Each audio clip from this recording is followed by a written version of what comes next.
You wrap your arms around your dog because you love them. It feels natural. It is the way you show affection to almost everyone in your life. So it makes sense to extend it to them too. And your dog, in that moment, may be tolerating something they genuinely do not enjoy. This is one of the most consistently misunderstood interactions in the entire dog-human relationship. And the research behind it is clear enough that it is worth taking seriously. Even when it contradicts something that feels completely natural and completely loving from your side of the embrace. By the end of this, you may never hug your dog the same way again.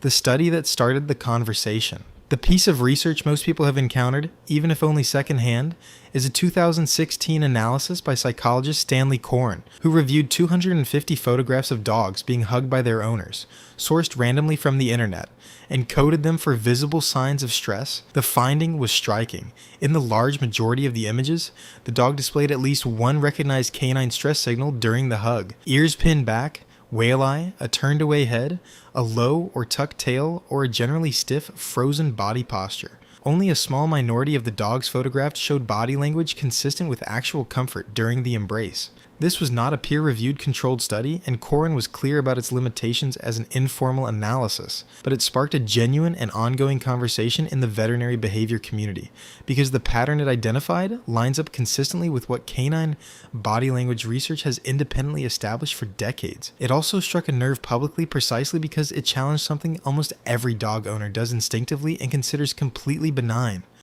Why the hug, specifically, is the problem. To understand why hugging in particular creates this response, you have to understand what the embrace actually does to a dog's body and movement options. A hug, by its nature, involves wrapping the arms around a dog's neck or torso and pulling them close. From a human perspective, this is warmth and closeness.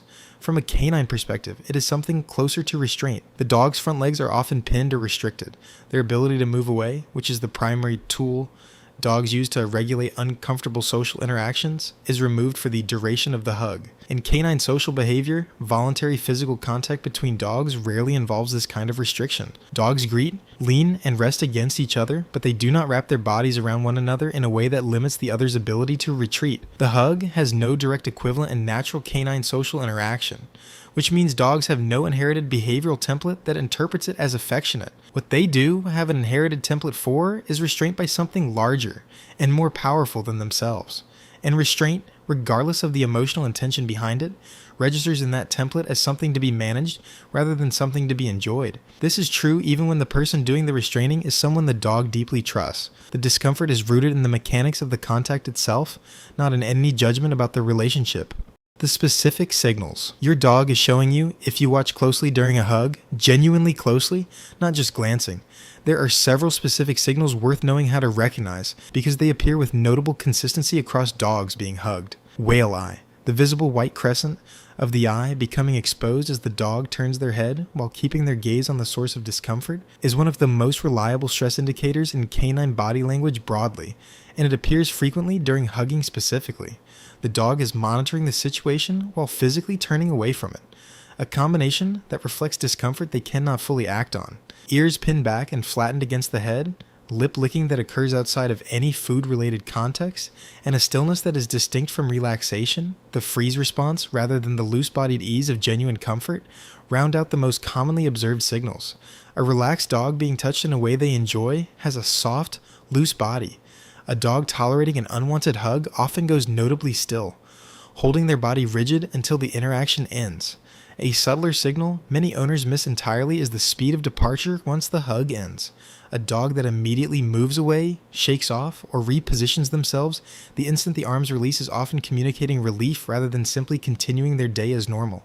That post-hug shake-off, the same full-body shake dogs use after a stressful vet visit or an uncomfortable bath, is itself a recognized tension release behavior worth paying attention to.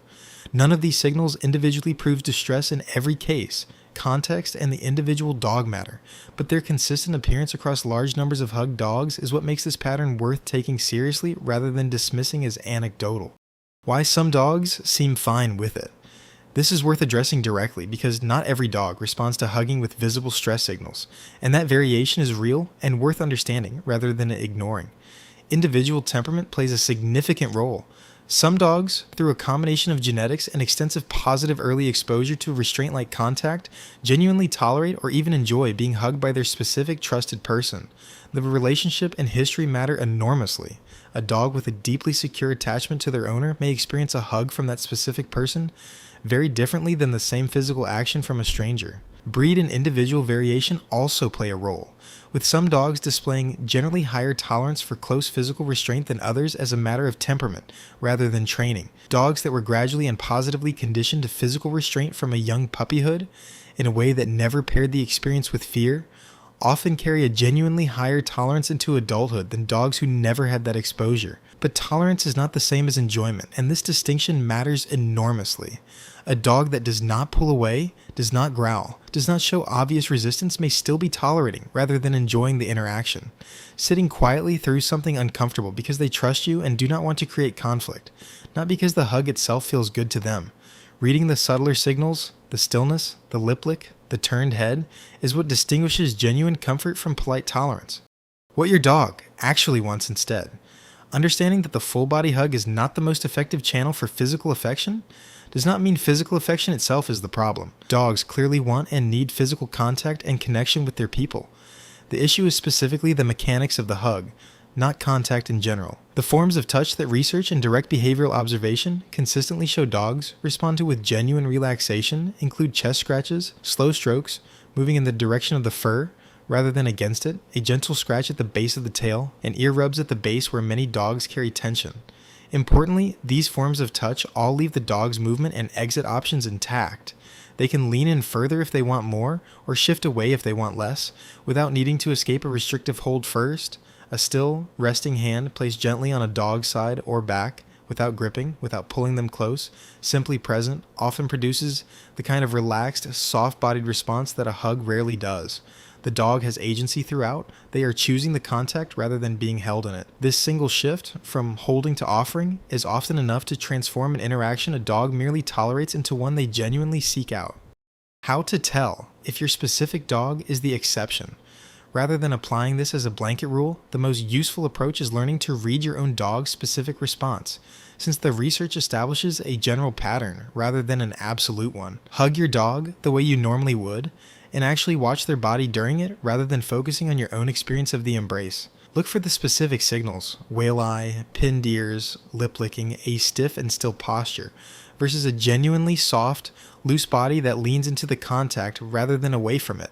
If your dog shows the stress signals, that is information worth respecting, rather than overriding, even if the hug feels wonderful from your side of it. If your dog genuinely leans in, softens, and shows no stress indicators throughout, you may have one of the dogs for whom this specific form of contact, with this specific trusted person, genuinely works. Either way, the answer comes from watching your dog, rather than assuming the interaction lands the way it would if your dog were a small person. Love does not require a hug to be real. It requires actually paying attention to what the other being in the exchange is telling you. Watch your dog's body the next time you go to hug them. They have been telling you something the whole time. Drop a comment. I read every single one. Subscribe. New video every week. See you next time.